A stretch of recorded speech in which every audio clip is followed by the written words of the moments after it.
Hello student, स्वागत है आपका आपके अपने यूट्यूब चैनल और हम स्मार्ट क्लासेस एंड और हम एडुकेटर के एप्लीकेशन पर। स्टूडेंट, आज हम इसमें एक नई सीरीज स्टार्ट करने वाले हैं, जो कि ये सीरीज होगी 11th क्लास की। तो इस सीरीज में हम क्या डिस्कस करेंगे और कौन सी सीरीज को स्टार्ट करेंगे, तो ये हम चलते हैं अपने टॉपिक की ओर। जैसे कि आपको सामने दिखाई दे रहा है आपकी मोबाइल स्क्रीन पर कि आज हम इसमें डिस्कस करने वाले हैं समाज शास्त्र का परिचय। ये 11th क्लास की बुक है, जो कि सोशोलॉजी की बुक है, यानी समाज शास्त्र की बुक है। इसमें हम फर्स्ट बुक को आज डिस्कस करने वाले हैं। फर्स्ट बुक कौन सी है हमारी? समाज शास्त्र का परिचय। तो इसके बारे में हम क्या करेंगे, आज पूरी तरीके से डिस्कस करेंगे और इसके फर्स्ट चैप्टर के बारे में हम इसमें डिस्कस करेंगे, ठीक है। और फर्स्ट चैप्टर का नाम है समाजशास्त्र एवं समाज, यानी कि हम इसमें डिस्कस करेंगे कि जो समाज है वो समाज कैसे बनता है और क्या क्या चीज़ें उसके लिए ज़रूरी होती है, क्या क्या समाज की डेफिनेशंस होती हैं, समाज की क्या क्या विशेषताएं होती हैं। तो ये सारी चीज़ें क्या हैं, हम इसमें डिस्कस करेंगे। तो चलिए चैप्टर को स्टार्ट करते हैं और आप एक कॉपी और पेन लेकर बैठ जाइए। तो क्योंकि आपको जो जो मैं इम्पोर्टेंट चीज़ें बताता रहूं, जो जो आपकी समझ में आता रहे, आप क्या कर सकते हैं, उसको नोट डाउन कर सकते हैं। चाहे आप एनसीईआरटी बुक कर रहे हो, चाहे सीबीएसई के हों, यूपी बोर्ड के हो, एनआईओएस बोर्ड के हों, चाहे अदर स्टेट बोर्ड के हों, अगर आपके पास में समाजशास्त्र है यानी सोशोलॉजी है, तो आप इस वीडियो को देख सकते हैं और आपके लिए मोस्ट इम्पोर्टेंट होने वाली है। तो चलिए हम अपने चैप्टर को स्टार्ट करते हैं। सबसे पहले हम बात करते हैं कि समाज किसे कहते हैं। देखिए, अगर आपको सोशोलॉजी पढ़ना है तो सोशोलॉजी आपको समझ में आना चाहिए कि सोशियो प्लस लॉजी, यानी कि सोशियो का मतलब होता है समाज और लॉजी का मतलब होता है शास्त्र, ठीक है। यानी कि जिसके अंदर हम समाज के बारे में स्टडी करते हैं उसे ही हम क्या बोलते हैं, सोशियोलॉजी बोलते हैं। क्योंकि जो सोशियो वर्ड है वो ग्रीक भाषा का वर्ड है, वो लेटिन भाषा का, और जो आपका लॉजी वर्ड है वो आपका ग्रीक भाषा का वर्ड है। तो इन दो लैंग्वेजों को मिलाकर सोशोलॉजी बनाया जाता है। तो सोशोलॉजी में मुख्य रूप से हम समाज के बारे में बात करते हैं। अगर मैं आपसे बोलूं कि समाज किसे कहते हैं, तो देखिए समाज क्या होता है, सामाजिक संबंधों का एक जाल होता है। सामाजिक संबंधों का मतलब जिस समाज में आप रहते हैं। देखिए, मैं आपको ना एक ऐसी ऐसी चीज़ें बताता चला जाऊंगा जो आपके डेली बेज में यूज होती हैं, जो आपके आसपास नज़र आती हैं। इससे है ना चीज़ों को रिलेट करने में इनको समझने में है, इनको आपके लिए आसानी हो जाएगी। क्योंकि जब तक आपको किताबी भाषा से निकलकर सामाजिक भाषा में समझ में नहीं आएगा, तब तक आप किसी चीज़ को समझ नहीं पाओगे। क्योंकि बुक अलग तरीके का मैटर करती है और जो हमारे आसपास होता है वो अलग तरीके का मैटर करता है। तो इसीलिए हम क्या करेंगे, बुक को सिर्फ समझने के तौर पर रखेंगे, लेकिन उसको एक्सपीरियंस लेने के लिए हम जो डेली वेज में समाज का यूज करते हैं उसके बारे में हम डिस्कस करेंगे। देखिए, आपने अपने आसपास के लोगों को देखा होगा, हर कोई ना कोई, जितने भी आपके आसपास रहते हैं वो सभी किसी ना किसी रूप में एक दूसरे से जुड़े हुए हैं। कोई चाचा का है, कोई फूफा का है, कोई मामा का है, कोई ताई का है, कोई ताऊ का है, कोई मतलब हर कोई एक दूसरे से किसी ना किसी रूप से जुड़ा हुआ होता है। और अगर किसी के साथ कोई रिश्ता नहीं होता है तो कोई फ्रेंड्स होते हैं, कोई कुछ होता है, कोई रिश्तेदार बन जाता है, किसी के यहाँ शादी होकर चला जाता है तो वो उसकी फैमिली से रिलेट हो जाता है। ये सारी चीजें क्या होती हैं, ये सभी क्या होता है, संबंधों का एक जाल बिछा हुआ होता है कि एक व्यक्ति किसी ना किसी रूप से कितने और सारे व्यक्तियों से जुड़ा हुआ होता है। तो उसी को ही हम क्या बोलते हैं, समाज बोलते हैं। अगर आपसे पूछा जाए कि समाज की विशेषताएं क्या होती हैं, कि समाज आपको, हमने ये तो पढ़ लिया कि भाई समाज क्या होता है, लेकिन एक्चुअल में समाज की विशेषता क्या होती है, आप पहचानेंगे कैसे कि भाई ये एक्चुअल में समाज है या नहीं है। देखिए, समाज क्या होता है, एक अमूर्त होता है, मतलब समाज की कोई मूर्त नहीं होती है। अमूर्त का मतलब होता है कि समाज का कोई भी अंत नहीं है। देखिए, इसके दो वर्ड बनते हैं, जैसे ये अमूर्त है, एक होता है मूर्त। देखिए, मूर्त का मतलब होता है जिसका कोई अंतिम बिंदु हो, यानी कि अंतिम हो, किसका कोई अंत हो। लेकिन समाज का कोई अंत नहीं होता है ना। समाज का कोई अंत नहीं होता है। तो समाज क्या होता है, बढ़ता चला जाता है, बढ़ता चला जाता है। तो इसीलिए क्या होता है, समाज को क्या बोला गया है, अमूर्त बोला गया है। अगर आपसे पूछा जाए समाज की एक विशेषता बताइए एमसीक्यू में, तो समाज क्या होता है? एक अमूर्त होता है। अमूर्त मतलब जिसका कोई अंत नहीं होता। नेक्स्ट अगर हम बात करें समाज में समानता व भिन्नता, मतलब देखिए समानता, आपको पता है आपके आसपास के लोग अलग अलग लोग रहते हैं, लेकिन उनमें भी क्या होता है? भाईचारा होता है ना। वो एक दूसरे से बहुत अच्छे से बात करते हैं। जैसे आप स्कूल में फ्रेंड्स बनाते हैं, तो वो फ्रेंड्स क्या करते हैं? आपस में बहुत अच्छे से रहते हैं, मिलजुल के रहते हैं। तो समानता और भिन्नता, भिन्नता का मतलब होता है हर लोग, सभी ना कोई सब अलग अलग होते हैं, मतलब एक नहीं होते हैं। कोई कहाँ से है, कोई कहाँ से है, कोई किस कास्ट का है, कोई किस कास्ट का है, कोई कोई काम करता है, कोई अलग काम करता है। मतलब सब क्या होते हैं? एक दूसरे से भिन्न होते हैं। हिंदू, मुस्लिम, सिख, ईसाई, है ना। सबका धर्म भी अलग अलग होता है, सबके काम भी अलग अलग होते हैं, पहनावा अलग अलग होता है। तो समाज में भी क्या होता है? बहुत सारी विभिन्नताएं पाई जाती है। तीसरी इसकी विशेषता है पारंपरिक, यानी कि पारस्परिक सहयोग एवं संघर्ष, मतलब जो समाज होता है वो एक दूसरे के सहयोग से और संघर्ष से ही चलता है। अगर आप एक दूसरे की हेल्प नहीं करेंगे, अगर आप एक दूसरे से हेल्प नहीं लेंगे, तो समाज आपका आगे नहीं बढ़ने वाला। अब आप बोलेंगे कि सर कि हम एक दूसरे की हेल्प कैसे कर सकते हैं? हम किसी की हेल्प करते नहीं है, हम किसी से बात नहीं करते, हम अपने मोहल्ले वालों की तो। अब इस चीज को समझो, देखो हम सामान लेके आते हैं दुकानों से, हम बाहर से सारी चीजें खरीद के लेके आते हैं, हम बाजार से सारी चीजें खरीद के लेके आते हैं। आप उनको जानते हैं? नहीं जानते। लेकिन एक्चुअल में वो आपकी हेल्प कर रहा है और आप उसकी हेल्प कर रहे हैं। वो आपको सामान दे रहा है, आप उसको पैसे दे रहे हैं, तो उसका घर चल रहा है और आपका काम हो रहा है। तो ये क्या होता है? एक तरीके का सहयोग होता है। इसीलिए क्या होता है? समाज के जितने भी व्यक्ति होते हैं ये कहीं ना कहीं आपस में एक दूसरे से जुड़े हुए होते हैं। आप डायरेक्टली किसी से नहीं जुड़े हुए, लेकिन आप सपोज करो ये व्यक्ति आपसे जुड़ा हुआ है, और यहाँ ये व्यक्ति इससे जुड़ा हुआ है, और इस व्यक्ति से ये व्यक्ति जुड़ा हुआ है, तो सारे आपस में जुड़े हुए हैं ना। तो आप ये नहीं कह सकते कि मैं इससे नहीं जुड़ा हुआ, नहीं। नहीं, आप जिस व्यक्ति से जुड़े हुए हो वो आगे किसी ना किसी से जुड़ा हुआ होगा। तो इसी को ही क्या बोलते हैं? एक चैन बोलते हैं। तो इसी से ही क्या होता है? समाज का वो मतलब आगे प्रोसेस चलता है। फोर्थ इसकी डेफिनेशन है कि आश्रित रहने का नियम। आश्रित मतलब सभी एक दूसरे के ऊपर डिपेंड है। अगर कोई एक दूसरे के ऊपर क्या है?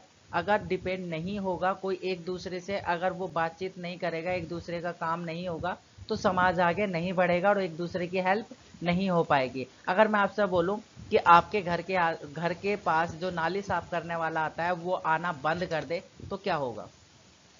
आप खुद इससे आइडिया लगा सकते हैं बीमारियां कितनी फैलेंगी। डॉक्टर मना कर दे कि मैं इलाज नहीं करूंगा, है ना। राशन वाला राशन देने से मना कर दे कि भाई मैं राशन देना बंद कर दिया है, मैं नहीं बांटूंगा अब। तो मतलब क्या है? समाज रुक जाएगा। तो ये सारी चीजें क्या होती है? हम एक दूसरे से आश्रित होते हैं, हम एक दूसरे के ऊपर डिपेंड होते हैं। फिफ्थ इसकी डेफिनेशन होती है कि समाज परिवर्तनशील होता है। कहते हैं ना कि परिवर्तन समाज का नियम है। समाज में क्या होता है? परिवर्तन होना जरूरी होता है और समाज समय समय पर बदलना चाहिए, क्योंकि अगर समाज नहीं बदलेगा तो समाज के अंदर जितने भी नियम कानून होते हैं या फिर एक दूसरे से रिलेटेड जो लोग होते हैं वो उस समाज की कदर नहीं करेंगे। क्यों? आप खुद सोचिए, पहले के लोगों की सोच अलग थी, मिडिल क्लास लोगों की अलग अलग सोच आ गई, मिड और आधुनिक अभी आप देख सकते हैं कि लोगों की सोच कैसी है। पहले के लोग भेदभाव ज़्यादा करते थे, लड़का लड़की में भेदभाव ज़्यादा होता था, लेकिन आज की डेट में भेदभाव ज़्यादा नहीं होता है। आज की डेट में लड़कियों को प्योरिटी दी जाती है, लड़के को सिर्फ अपना परिवार चलाने के लिए रखा जाता है। लेकिन आज की डेट में आप देखो लड़का लड़की में कोई फर्क नहीं है, लड़की आज की डेट में बहुत ज़्यादा आगे निकलती जा रही है और लड़के लड़के भी अपना चलते जा रहे हैं। तो दोनों क्या है? एक दूसरे से कंधा मिलाकर चल रहे हैं। आपने देखा कि दोनों हमारा जो ओलंपिक हुआ है और पैरा ओलंपिक हुआ है, दोनों के दोनों में क्या है? गर्ल्स ही मेडल लेके आई हैं। मतलब ओलंपिक में भी और पैरा ओलंपिक में भी, दोनों में ही क्या है? गोल्ड लाने वाली महिलाएं हैं। तो आज की डेट में महिलाओं को भी ज्यादा सशक्तिकरण दिया जा रहा है, ज्यादा इंपॉर्टेंट दी जा रही है। तो ये सब क्या है? ये बदलता समाज है, ये क्या है? परिवर्तनशील समाज है। तो समाज में परिवर्तन होना बहुत जरूरी है। आगे चलते हैं। नेक्स्ट देखें कि व्यक्ति और समाज में संबंध, यानी कि व्यक्ति और समाज में क्या संबंध होता है, व्यक्ति समाज के साथ में क्या क्या चीजों को रिलेट करता है। और मनुष्य, या फिर आप इसको बोल सकते हैं मनुष्य एक सामाजिक प्राणी है, क्योंकि मनुष्य क्या है? एक समाज में रहता है, एक सोसाइटी में रहता है। और सोसाइटी के साथ क्या करता है, वो अपने काम धाम सारे जितनी भी चीजें होती हैं वो सोसाइटी में ही यूज होती है। तो सबसे पहले इसकी क्या है विशेषता, क्या है कि मनुष्य में क्रियाकलाप समाज से संबंधित है, मतलब जितनी भी क्रियाएं करता है वो समाज के साथ में करता है। क्योंकि हम लोग जो समाज में रहते हैं, हम सारी जितनी भी क्रियाएं करते हैं और जितनी भी एक्टिविटीज करते हैं, वो जितनी भी एक्टिविटीज हैं वो क्या है, हमारी समाज के साथ में ही होती हैं, कहीं ना कहीं समाज से जुड़ी हुई होती हैं, और समाज पर ही उसका क्या होता है, अस्तित्व और विकास निर्भर करता है। मतलब बिना समाज के हम अपना डेवलपमेंट नहीं कर सकते, हम अपना विकास नहीं कर सकते, ये इम्पोर्टेंट है हमारे लिए। दूसरी इसकी डेफिनेशन क्या है कि भाई जो मानव होता है वो शरीर को सामाजिक विशेषताओं या गुणों से व्यक्तित्व प्रदान करता है। व्यक्तित्व प्रदान मतलब जो व्यक्तित्व बोलते हैं ना कि ये इसका नेचर है, ये इसकी पहचान है। जैसे बोलते हैं ना कि मेरे पिताजी की समाज में बहुत इज्जत है, इज्जत वही क्या होता है, व्यक्तित्व होता है। तो समाज में रेपुटेशन जिसे हम बोलते हैं, तो रेपुटेशन भी किसके, अब सपोज करो समाज में आप बहुत ज्यादा गलत काम कर रहे हो और बोल रहे हो कि समाज में हमारी रेपुटेशन है, वो रेपुटेशन नहीं होती। समाज में रेपुटेशन एक अलग चीज होती है ना। तो ये सारी चीजें क्या होता है, कहीं बोलो एक ही व्यक्ति रहता है उस पूरे इलाके में और वो बोल रहा है कि मेरी समाज में बहुत इज्जत है, और वहां पे तो समाज ही नहीं है, तो इज्जत कौन करेगा। अब वो इज्जत करे या बेइज्जती हो तो वो तो अकेला रहता है ना। तो इसलिए क्या है, समाज से ही एक दूसरे से डिपेंड होते हैं। तीसरा क्या है, इस दृष्टि से व्यक्ति समाज पर क्या होता है, अत्यधिक निर्भर करता है। अब ध्यान देना, क्योंकि देखो अगर समाज नहीं होगा तो व्यक्ति भी किस काम का। आप खुद सोचिए कि अगर समाज नहीं होगा तो व्यक्ति का भी कोई व्यक्तित्व नहीं रहेगा, कोई अस्तित्व नहीं रहेगा। क्योंकि इसको जितनी भी रिक्वायरमेंट की चीजें होती हैं वो कहाँ से प्रोवाइड होती हैं, समाज से, यानी कि सोसाइटी से होती है। अगर इसको सोसाइटी से बाहर निकाल दिया जाए तो इस व्यक्ति की कोई वैल्यू नहीं रहेगी। नेक्स्ट है कि व्यक्तियों के बिना सामाजिक संबंधों की व्यवस्था नहीं पनप पनप सकती।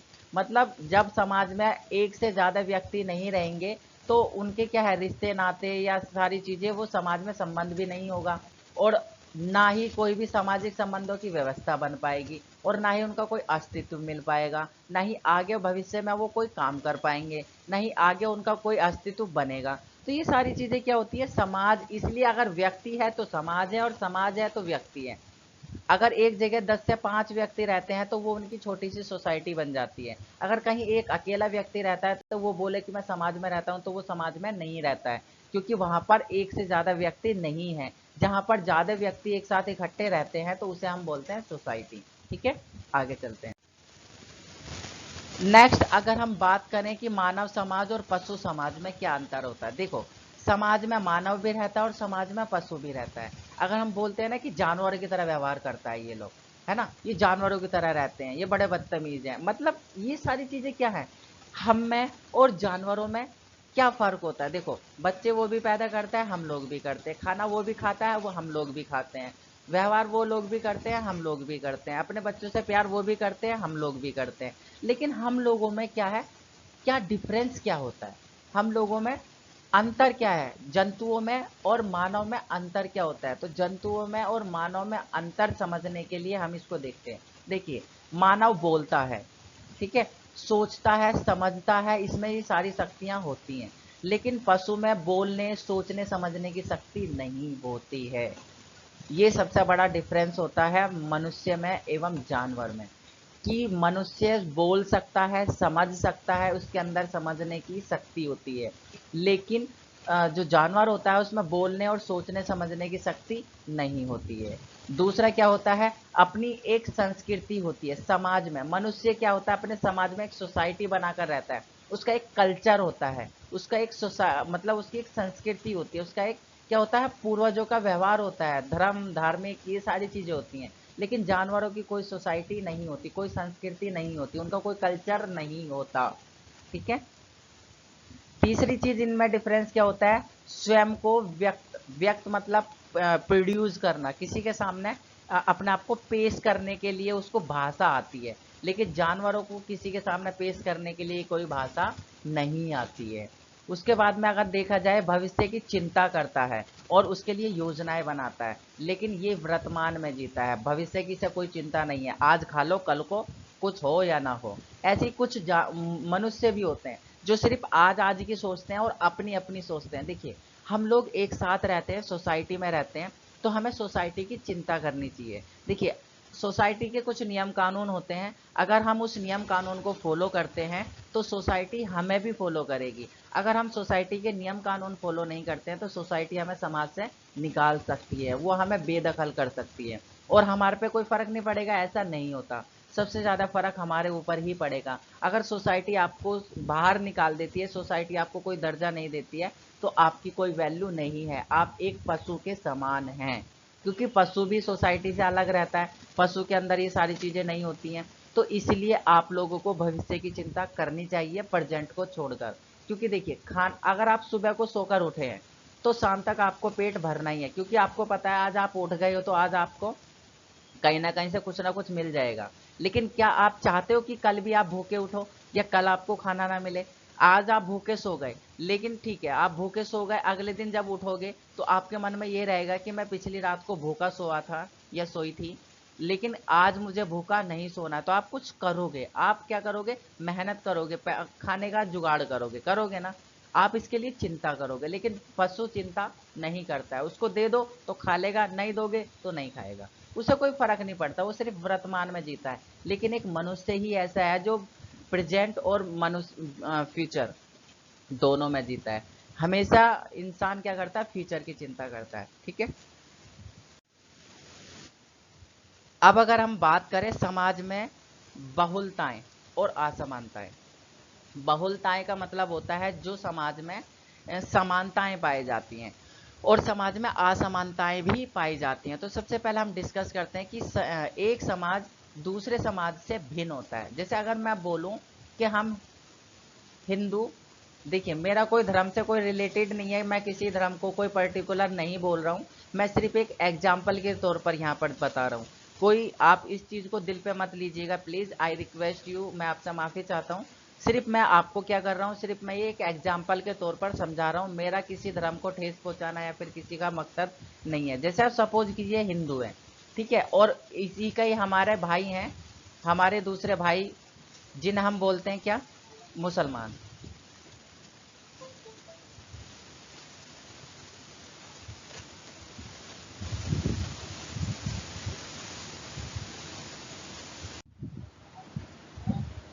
ठीक है, एक होते हैं जैसे हिंदू हो गए और दूसरे हो गए, ठीक है, जो हमारे मुसलमान भाई हैं। अब देखिए, इनकी कल्चर सोसाइटी सारी चीज़ अलग होती है और इनकी कल्चर सोसाइटी अलग होती है। तो हम कह सकते हैं कि ये जो समाज है ये इस समाज से भिन्न है ना? तो दोनों आपस में क्या है? डिफरेंट है नहीं है? तो इसलिए क्या होता है, एक समाज दूसरे समाज से क्या होता है? भिन्न है। अगर मैं इसमें तीसरा समाज जोड़ देता हूँ, तीसरा समाज जैसे कि अगर हम सिख जोड़ देते हैं, ठीक है, जो सिख होते हैं, हम इनको सिखों को जोड़ देते हैं, तो जो सिख होते हैं ये क्या होते हैं? इनका तीनों से सोसाइटी से अलग होता है। तो हम कह सकते हैं कि जो एक सोसाइटी होती है वो दूसरी सोसाइटी से अलग होती है। दूसरा अगर हम देखें, हम एक से अधिक समाज के सदस्य बनते जा रहे हैं, मतलब हम लोग एक समाज से दूसरे समाज में बनते जा रहे हैं। जैसे सपोज करो हम दिल्ली में रहते हैं, ठीक है, और हमारे रिश्ते कहाँ पर है? मेरठ में भी हैं। और हमारे रिश्ते कहाँ पर हैं? हमारे रिश्ते लखनऊ में भी है, मुरादाबाद में भी है। मतलब हम क्या है, एक सोसाइटी से हम दूसरी सोसाइटी में रिलेट होते जा रहे हैं, जुड़ते जा रहे हैं। ये आपको भी पता होगा, हम जैसे शादियां करते हैं, जैसे लड़की की शादी हमने किसी और परिवार में कर दी तो वो परिवार भी अब हमारा परिवार हो गया, लड़के की शादी किसी और परिवार में हो गई तो वो परिवार अब हमारा परिवार हो गया। तो इससे क्या होता है, हम अलग अलग सोसाइटी के क्या होते जा रहे हैं? सदस्य बनते जा रहे हैं, मेंबर्स बनते जा रहे हैं। तीसरा अगर देखा जाए, दूसरे समाज से अंतः क्रिया करते हैं, मतलब हम एक समाज से दूसरे समाज से क्या करते हैं? अंतः क्रिया का मतलब होता है रिलेशनशिप रखते हैं। तो इस उनकी क्या करते हैं? संस्कृति को ग्रहण करते हैं, उनकी संस्कृति। जैसे अगर ईद आती है तो हम लोग ईद को भी सेलिब्रेट करते हैं, अगर होली, दिवाली, रक्षाबंधन ये सब आते हैं तो हम इनको भी रिलेट करते हैं, है ना? हम देखते हैं लोहड़ी आती है तो हम लोहड़ी को भी क्या करते हैं? एक दूसरे से हम सेलिब्रेट करते हैं। अगर मुहर्रम आता है तो हम उसको भी सेलिब्रेट करते हैं। अगर आपका क्रिसमस डे आता है हम उसको भी सेलिब्रेट करते हैं। तो मतलब हम क्या कर रहे हैं, तो अलग अलग सोसाइटी से जुड़ रहे हैं, तो हम अलग अलग चीज़ों को भी क्या कर रहे हैं, अलग अलग कल्चर को भी अपने अंदर ग्रहण करते जा रहे हैं, अपने नेचर में ढालते जा रहे हैं। उसके बाद में इस प्रकार आज हमारी जो संस्कृति है वो एक मिश्रित संस्कृति बन चुकी है और हमारा समाज एक बहुलवादी समाज यानी कि एक से ज्यादा समाज वाला हो रहा है और बनता जा रहा है ना। तो इससे आप खुद आइडिया लगा सकते हैं कि हम लोग किस तरीके के समाज में बनते जा रहे हैं। हम मिक्सर बनते जा रहे हैं, हमारे अंदर हर तरीके के गुण हैं। देखिए पहले के लोग तो क्या थे, वो बहुत ज्यादा भेदभाव करते थे, जातिवादी ये सब। लेकिन आज की डेट में हम लोग सब एक साथ मिलकर दोस्ती से आराम एक साथ मिलकर आराम से हम रहते हैं ना। तो इससे हमें ये पता चलता है कि हम लोग क्या करते जा रहे हैं, अपने अंदर कल्चर को परिवर्तित करते जा रहे हैं। नेक्स्ट, हमारे समाज में असमानता और समाजों के बीच में केंद्रीय बिंदु है। मतलब हम कितना भी कल्चर एक कर ले, लेकिन फिर भी कहीं ना कहीं हमारे को ये लगता है कि हम एक समाज दूसरे समाज से अलग होता है, और वो एक्चुअल में होता ही है। क्योंकि देखो हम किसी की संस्कृति को नहीं बदल सकते, जिसकी जो संस्कृति होती है वो उसकी संस्कृति वो होती ही है। हम किसी की संस्कृति को चेंज नहीं कर सकते। जैसे कि अमीर और गरीब, अब इन दोनों के बीच में बहुत सारी चीजें डिफरेंस होती हैं। ये अमीर है और ये गरीब है, तो ये नहीं है कि ये दोनों एक दूसरे से ये समाज में नहीं रहते, समाज में ये भी रहते हैं, लेकिन दोनों का सोचने समझने का और करने का तरीका बिल्कुल भिन्न होता है, बिल्कुल अलग होता है। तो यही क्या होता है, समाज में असमानताएं भी होती हैं, बहुलताएं भी होती हैं। ये सारा हमारा समाज का ही एक लेखा जोखा होता है। नेक्स्ट, अगर हम बात करें समाजशास्त्र की, समाजशास्त्र क्या है, समाजशास्त्र किसे कहते हैं, हमें जो पढ़ना है एक्चुअल में हमारी बुक है क्यों। देखो अगर आप जो चीज पढ़ रहे हो, जब तक आपको यही नहीं पता कि वो चीज है क्या, तो उसको चीजों को पढ़ने का कोई बेनिफिट है ही नहीं। सबसे पहली चीज, अगर देखो आपके पास समाजशास्त्र है तो आप ये सोच रहे होंगे कि हमारे पास में इकोनॉमिक्स या पॉलिटिकल या फिर हमारे पास इंग्लिश या फिर हमारे पास और सब्जेक्ट क्यों नहीं है। देखिए कोई भी सब्जेक्ट छोटा या बड़ा नहीं होता है, सबकी समान वैल्यू होती है। अगर आप सब्जेक्टों को अगर अपना छोटा या बड़ा समझेंगे तो उसकी खामियाजा आप ही को ही भुगतना पड़ेगा। देखिए समाज में सबकी वैल्यू बराबर होती है, वैसे ही सब्जेक्ट्स की सबकी वैल्यू बराबर होती है। अगर आप समाजशास्त्र के बारे में पढ़ते हैं तो आप सोसाइटी को जानोगे। जो अलग लोग के उनके सब्जेक्ट्स हैं वो समाज को पूरी तरीके से नहीं जान पाएंगे, जानेंगे वो भी, लेकिन इतना नहीं जान पाएंगे जितना आप लोग समझ पाएंगे। आप लोग समाज को बहुत अच्छे तरीके से जान सकते हैं, बहुत अच्छे तरीके से पहचान सकते हैं, बहुत डीपली आप समाज को जान सकते हैं। तो इससे आपका बेनिफिट है कि क्या समाज है क्या नहीं है, आप कितने महान व्यक्ति बन सकते हैं, ये आपको समाजशास्त्र सिखाता है। समाजशास्त्र से ही हम सारी चीजें सीखते हैं, हम सोसाइटी से ही सारी चीजें सीखते हैं। हम कितने भी पढ़े लिखे बन जाएं, लेकिन अगर सोसाइटी को नहीं जान पाएंगे तो हमारा पढ़ा लिखा होने का कोई फायदा नहीं है। और सोचो आपके पास में एक ऐसा सब्जेक्ट है समाजशास्त्र। देखिए समाजशास्त्र सामाजिक संबंधों का व्यवस्थित, यानी कि व्यवस्थित मतलब जिसे हम बोलते हैं ना एक जुड़ाव जिसे हम बोलते हैं संबंध। तो व्यवस्थित एवं क्रमबद्ध तरीके से अध्ययन करने का एक विज्ञान है जिसे हम समाजशास्त्र कहते हैं। ये कहता है कि व्यक्ति और कल्चर, यानी कि एक व्यक्ति दूसरे व्यक्ति से किस तरीके से जुड़ा हुआ है। एक व्यक्ति के बिना दूसरे व्यक्ति का काम बिल्कुल नहीं हो सकता। हम बोलते हैं ना कि तेरे बिना मेरा कौन सा काम रुक जाएगा, अरे भैया रुक जाएगा, आपको अभी नहीं पता, अभी आप छोटी क्लास में हैं, अभी आपकी बुद्धि इतनी विकसित नहीं हुई है, अभी आप मूर्त हैं। जब आप अमूर्त बन जाएंगे, आपका ज्ञान अमूर्त हो जाएगा, तब आपको पता चलेगा कि यार एक्चुअल में जो हम पहले बोलते थे वो गलत है। समाज में एक दूसरे के बिना समाज चलता ही नहीं है। समाज में सोसाइटी में अगर आप रहते हैं तो एक दूसरे के बिना आपका काम होएगा ही नहीं। तो समाज क्या होता है, समाज दो पार्ट में डिवाइड होता है। समष्टि समाजशास्त्र यानी कि मैक्रो मैक्रो मैक्रो मतलब होता है बड़ा, ठीक है। एक होता है व्यष्टि समाजशास्त्र, व्यष्टि मतलब होता है छोटा, ठीक है। व्यष्टि मतलब होता है छोटा और समष्टि मतलब होता है बड़ा। इसको एक नाम और दे सकते हैं, व्यापक। व्यापक मतलब होता है फैलाव या विस्तार, ठीक है। और व्यष्टि मतलब होता है छोटा, यानी कि इसको हम बोल सकते हैं माइक्रो, है ना, छोटे लेवल पे, है ना। ये बड़े लेवल पे अध्ययन किया जाता है और ये छोटे लेवल पे अध्ययन किया जाता है, लेकिन दोनों एक दूसरे से जुड़े हुए हैं। इसके बिना ये काम नहीं करेगा और इसके बिना ये काम नहीं करेगा। तो इनकी देखते हैं। समष्टि यानी कि व्यापक समाजशास्त्र में क्या होता है, बड़े समूहों का, संगठनों का, बड़े समाज का, सोसाइटी का अध्ययन किया जाता है, यानी कि हम इसमें बड़े लेवल के बारे में अध्ययन करते हैं। लेकिन माइक्रो में यानी कि व्यष्टि समाजशास्त्र में हम आमने सामने या फिर अपने आसपास के लोगों के बारे में या मनुष्य के बारे में ही अध्ययन करते हैं। जैसे हम अपने आस पड़ोस के आसपास के जो हमारे पड़ोसी हैं उनके बारे में जानना, व्यष्टि अर्थशास्त्र। लेकिन कहीं ना कहीं हम सभी क्या होता है, एक बहुत बड़े समाज से जुड़े हुए होते हैं, उसके बारे में अध्ययन करना होता है समष्टि समाजशास्त्र यानी कि व्यापक समाजशास्त्र। आपसे पूछ सकते हैं कि समष्टि अर्थशास्त्र को किस और नाम से जाना जाता है, तो व्यापक अर्थशास्त्र के वो समाजशास्त्र के नाम से जाना जाता है। ओके, आगे चलें। ठीक है, नेक्स्ट अगर हम बात करें कि समाजशास्त्र की उत्पत्ति कैसे हुई,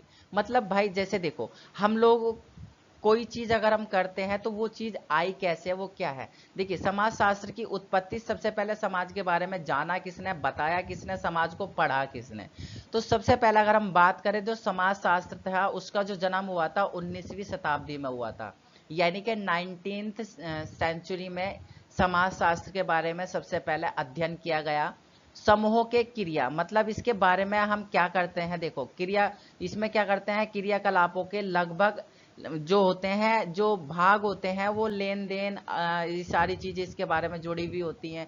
समाज में इन सारी चीजों का पर्यटन होता है, सारी समस्याओं का मतलब जितनी भी समाज में समस्याएं होती हैं, हम उन सारी चीजों का अध्ययन करते हैं। उन समस्याओं को दूर करने के लिए हम क्या करते हैं, सारी चीजों को जोड़ते हैं, समझते हैं, उसका सोल्यूशन निकालते हैं। समाज में देखा है, जैसे अगर कोई किसी से लड़ाई हो जाती है तो हम बैठ के मसला सुलझा देते हैं, कोई चीजें हो जाती हैं तो हम मसला सुलझा देते हैं, आपस में बोलचाल हो जाती है तो हम सुलझा लेते हैं। तो ये सारा क्या है, समाज की उत्पत्ति है। तो हम देखते हैं 19 शताब्दी के प्रारंभ में फ्रांस के विचारक क्या थे, अगस्त कोम्ट। कौन थे, अगस्त कोम्ट ने समाज का क्या करा था, नाम सामाजिक भौतिकी रखा गया था। उन्होंने 1838 में बदलकर इसका नाम समाजशास्त्र रखा। देखिए, अगर आपसे पूछा जाए समाजशास्त्र का नाम कब पड़ा और समाजशास्त्र को समाजशास्त्र कब बोला गया, तो आप बोल सकते हैं 1838 में समाजशास्त्र को बोला गया। पहले इसका सामाजिक भौतिक नाम था, सामाजिक भौतिक नाम था, इसका नाम बदलकर समाजशास्त्र 1838 में किया गया था। और किसने किया था, ये किया था फ्रांस के एक विचारक थे अगस्त कोम्ट ने। अगस्त कोम्ट ने समाजशास्त्र का नाम दिया। तो हम कह सकते हैं कि कोम्ट समाजशास्त्र के जनक माने जाते हैं। कौन, अगस्त कोम्ट क्या है, समाजशास्त्र के जनक माने जाते हैं। तो ये लाइन जो है वो इंपॉर्टेंट लाइन है, इसको अच्छे से आप पढ़ लेना। नेक्स्ट अगर हम बात करें समाजशास्त्र को एक विषय के रूप में विकसित करने में दुखर्मी, स्पेंसर और मैक्स वेबर आदि विद्वानों का काफी रोल रहा है। यानी कि इन लोगों ने समाज को पढ़ाने के लिए बहुत ज्यादा फोर्स किया है, समाज को जानने के लिए, एक विषय बनाने के लिए इन लोगों ने ज्यादा विचार लोगों तक पहुंचाए हैं। उसके बाद में भारत में समाजशास्त्र के उद्भव का विकास इतिहास प्राचीन है, मतलब बहुत पहले से हमारे यहाँ पर समाजशास्त्र को जाना जाता है। भारत में समाजशास्त्र का विभाग 1990 यानी कि 1919 में मुंबई विश्वविद्यालय में शुरू किया गया था। तो अगर आपसे पूछा जाए सबसे पहले समाजशास्त्र भारत में कहाँ पर पढ़ाया गया था, तो 1919 में मुंबई विश्वविद्यालय में समाजशास्त्र का विषय सबसे पहले चुना गया था। ओके, नेक्स्ट आगे चलते हैं। नेक्स्ट अगर हम बात करें भारत में समाजशास्त्र के अध्ययन की व्यवस्था, मतलब अध्ययन की व्यवस्था, भारत में समाजशास्त्र किस तरीके से पढ़ा जाता है। देखिए, भारत में व्याप्त क्षेत्रवाद, भाषावाद, संप्रदायवाद, जातिवाद समस्याओं को व्यवस्थित ढंग से सुलझाने के लिए समाजशास्त्र को पढ़ा जाता है। देखिए, भारत के अंदर क्या है, भारत के अंदर समाजशास्त्र को ज्यादातर जानने का मेन कारण होता है क्षेत्रीयवाद, मतलब एक क्षेत्र को दूसरे क्षेत्र से रिलेट करने के लिए, भाषाओं को रिलेट करने के लिए, संप्रदाय मतलब किस समुदाय से है, जातिवाद मतलब किस जाति से है, समाज में क्या क्या विशेषताएं हैं उसकी, इन सभी को जानने के लिए समाजशास्त्र का अध्ययन किया जाता है। नेक्स्ट अगर हम बात करें, इसी कारण भारत में विभिन्न समस्याओं के समाधान हेतु समाजशास्त्र का अधिक लोकप्रियता मतलब इसकी बढ़ती जा रही है और लोग समाजशास्त्र को पढ़ रहे हैं। क्योंकि देखो बच्चे, अगर मैं आपको बोलूं कि समाजशास्त्र आपके लिए मोस्ट इंपॉर्टेंट है, क्यों है? जो व्यक्ति टीचर बनना चाहता है, जो व्यक्ति टीचर बनना चाहता है, उस व्यक्ति के लिए सीटेट कंपलसरी होगा और बीएड भी कंपलसरी होगा, और इन दोनों को पढ़ने के लिए आपको समाजशास्त्र पढ़ना पड़ेगा। ये बेटा आपके लिए बहुत जरूरी है। अगर जिसको टीचर बनना है तो सीटेट और बीएड के अंदर आप समाजशास्त्र को पढ़ेंगे। अब बोलेंगे कि इसका समाजशास्त्र से क्या रिलेटेड है? आप इसको मनोविज्ञान के अंदर पढ़ेंगे, आप पढ़ेंगे उसके बारे में, आप जीन पियाजे के सिद्धांत के बारे में पढ़ेंगे, आप वाइगोत्से के बारे में पढ़ेंगे। तो इन्होंने समाज के बारे में तो बताया है, इन्होंने समाज को ही बताया है कि समाज में व्यक्ति किस तरीके से व्यवहार करता है और समाज उसके साथ में कैसा व्यवहार करता है। तो ये सारी चीजें समाज शास्त्र को पढ़ने से ही आप लोग सीखेंगे। तो इसलिए मैंने आपको पहले भी बताया था कि कोई भी सब्जेक्ट छोटा या बड़ा नहीं होता है, आपके पास में बहुत बड़ा ब्रह्मास्त्र है ये। अगर आपको समाज के बारे में जानना है तो ये सब्जेक्ट आपके लिए बहुत इंपॉर्टेंट है। तो हमारे समाजों के साथ तुलनात्मक अध्ययन होता है। हम समाज, एक दूसरे समाज से हम जुड़े हुए होते हैं, हम एक दूसरे समाज से सीखते हैं। समाज वो डेवलप हो रहा है, हम क्यों नहीं हो रहे? जैसे हम बोलते हैं ना, एक देश दूसरे देश को देख के टेक्नोलॉजी सीखता है, एक दूसरे देश को देख के देखता है कि यार ये डेवलप हो रहा है, हम लोग डेवलप क्यों नहीं हो रहे हैं। वैसे ही समाज भी एक दूसरे को देख के सीखता है। उसके बाद में सामाजिक गतिविधियों के बारे में हमें पता चलता है कि सामने वाला समाज क्या गतिविधि करता है और हम लोग क्या गतिविधि करते हैं। हम अपने अंदर चेंजिंग लेके आते हैं ताकि हम अपने आप को डेवलप कर सके, इसलिए हम समाजशास्त्र का अध्ययन करते हैं। नेक्स्ट अगर हम बात करें समाजशास्त्र की प्रकृति की मुख्य विशेषताएं क्या होती है, मतलब समाजशास्त्र का नेचर क्या होता है। देखिए, समाजशास्त्र एक सामाजिक विज्ञान है, ना कि प्राकृतिक विज्ञान। प्रकृति मतलब जो पहले से ही ऑलरेडी नेचर में पाया जाता है, लेकिन ये समाज नेचर का नहीं है। समाज हम लोग बनाते हैं, हम जैसा समाज बनाएंगे समाज वैसा बनेगा। हम समाज में गलत व्यवहार फैलाएंगे तो गलत समाज बनेगा, अगर हम अच्छे नियम कानून बनाएंगे तो अच्छा समाज बनेगा। तो समाज प्राकृतिकवाद नहीं होता है, ये बच्चे ध्यान रखना। दूसरा क्या है, समाजशास्त्र एक निरपेक्ष विज्ञान है। निरपेक्ष मतलब यानी कि आदर्शात्मक नहीं होता। निरपेक्ष मतलब ये एक दूसरे के पक्ष में नहीं होता है, ये एक दूसरे के पक्ष में नहीं होता है। ये जैसा हम एक दूसरे को बनाएंगे, हमारी सोसाइटी अलग है, दूसरे की सोसाइटी अलग है, तीसरे की सोसाइटी अलग है, और सारे का कल्चर अलग अलग होता है, सभी का एक दूसरे से कल्चर अलग अलग होता है। उसके बाद में अगर हम बात करें, समाजशास्त्र अपेक्षाकृत एक अमूर्त विज्ञान है। जैसे मैंने आपको बताया, इसकी कोई अंतिम सीमा नहीं होती, समाज का कोई अंतिम बिंदु नहीं होता है। आज हम समाज में हैं, कल को हमारी जनरेशन आएगी, परसों उनकी जनरेशन होगी, नेक्स्ट उनकी जनरेशन होगी, तो समाज कभी भी खत्म नहीं होने वाला है। तो इसलिए समाज को अमूर्त बोला गया है। नेक्स्ट अगर हम देखें, समाजशास्त्र एक सामान्य विज्ञान है, ना कि विशेष विज्ञान है। इसमें हम नॉर्मल साइंस बोल सकते हैं, ना कि एक इंटेलिजेंट यानी कि एक विशेष यानी कि एक डेफिनेटली साइंस नहीं है, एक विशेष साइंस नहीं है। ये नॉर्मल साइंस है जिसको आप समाज से रिलेट करके जोड़ सकते हैं, संबंधों के बारे में पढ़ सकते हैं। इसमें कोई खोज नहीं होती है, इसमें कोई आप डेवलप नहीं कर सकते, इसमें कोई आप चीज बना नहीं सकते, ये सिर्फ एक व्यवहारों का सिद्धांत है। ठीक है।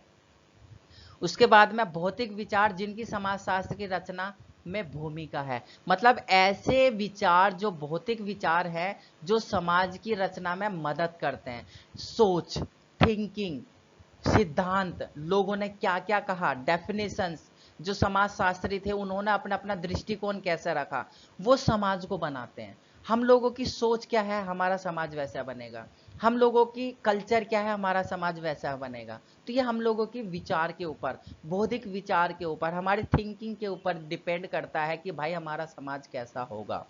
तो प्राकृतिक विकास में वैज्ञानिक सिद्धांतों और प्राचीन यात्रियों द्वारा पूर्व आधुनिक समानताओं की जो खोज से प्रभावित होकर उपनिवेशी प्रशासकों, समाजशास्त्रियों एवं सामाजिक मानव वैज्ञानिकों ने समाज के बारे में अलग अलग दृष्टिकोण, विचार उत्पन्न करे हैं और यही विचार क्या करते हैं, समाज के बारे में रचना करते हैं। सबके अलग अलग विचार है, अरस्तु का अलग होगा, आपका वाइगोत्से का अलग होगा, जीन पियाजे का अलग होगा, उसके बाद में वॉस्को का अलग होगा। मतलब सबके अलग अलग विचार होते हैं, सबकी अलग अलग सोच है। आपकी अलग सोच होगी, आपके पड़ोसी की अलग सोच होगी, मेरी अलग सोच होगी, किसी और की अलग सोच होगी। अगर घर में 5 व्यक्ति हैं तो पांचों की सोच अलग अलग होती है। तो यही सारी सोच मिलकर एक समाज का निर्माण करती है। ठीक है। नेक्स्ट, अगर हम बात करते हैं कि समाज क्या है, सरल समाज एवं जटिल समाज। सरल समाज जिसमें हम क्या कर सकते हैं, हम अपनी मतलब चीजों को बदल सकते हैं। एक होता है जटिल समाज जिसमें हम चीजों को नहीं बदल सकते। भारत स्वयं परंपरा और आधुनिकता का गांव, शहर, जाति, जनजाति, वर्ग, समुदाय का एक जटिल मिश्रण है। आपको पता है भारत में हर तरीके के लोग रहते हैं, हिंदू, मुस्लिम, सिख, ईसाई, जनजाति, जाति, सब एक दूसरे, सब अलग अलग तरीके के गांव भी हैं भारत में, शहर भी हैं। तो अलग अलग लोग रहते हैं। तो हम देखते हैं कि 19वीं शताब्दी में समाजों का वर्गीकरण कैसे किया जाता था। जैसे अब उन्होंने क्या किया, समाज को कैसे बांटा। तो आधुनिक काल से पहले जो समाजों के प्रकार थे वो होते आपके शिकारी टोलियां जो शिकार करती थी, संग्राहक मतलब जो इकट्ठा करते थे खाने पीने की चीजें, ठीक है, चरवाहे मतलब जो कृषक यानी कि जो पशुओं को चराते थे और कृषि वगैरह करते थे। कृषक एवं गैर औद्योगिक जो क्या करते थे, अपना उद्योग भी करते थे, जैसे पशुपालन, कृषि भी करते थे, पशुपालन भी करते थे, सेरिकल्चर, मत्स्य कल्चर, मधुमक्खी कल्चर, ये सारी चीजें करते थे। ये इनका अलग समाज होता था। दूसरा, आधुनिक समाजों के प्रकार जैसे कि औद्योगिक समाज जो जटिल समाज होता था, जो काम धाम वगैरह कंपनियों में ऐसे वगैरह काम करता था, जिनके अपने अपने बिजनेस होते थे। डार्विन के जीवन विकास के विचारों को प्रारंभिक समाज में समाजीय विचारों पर क्या है, दृढ़ प्रभाव था। मतलब जो डार्विन थे, ये एक कौन थे, समाजशास्त्री थे। इनका जो विचार था समाज में बहुत अहम रोल निभाया था। ठीक है, इनका जो रोल था वो बहुत ज्यादा था, इनके जो विचार थे समाज के बारे में बहुत ज्यादा अच्छे और प्रभावित थे। उसके बाद में ज्ञानोदय एक यूरोपीय बौद्धिक आंदोलन को 17वीं शताब्दी के अंतिम वर्षों में एवं 18वीं शताब्दी में चला और कारण व्यवस्था यानी कि कारण और व्यक्तिगत पर बदलाव मतलब बल देता था।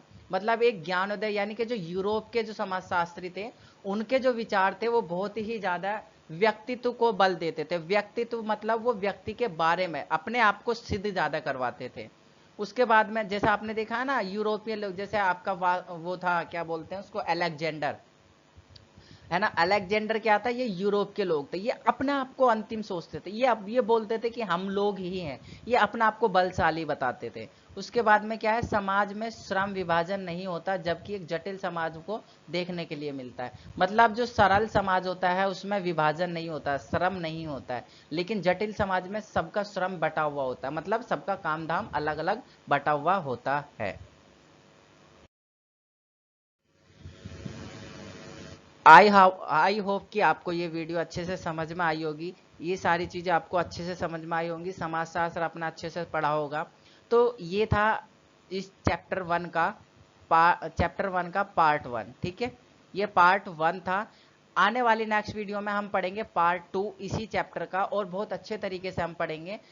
और अगर आपको वीडियो अच्छी लगी हो तो प्लीज़ लाइक ज़रूर करिएगा, और इस वीडियो को अपने दोस्तों तक शेयर ज़रूर करिएगा।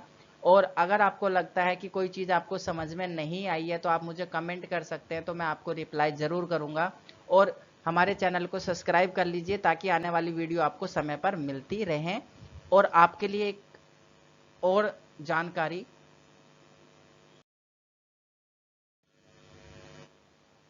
ये है कि हमारा Oram educator the learning app, Oram educator the learning app Google play पर आने वाला है।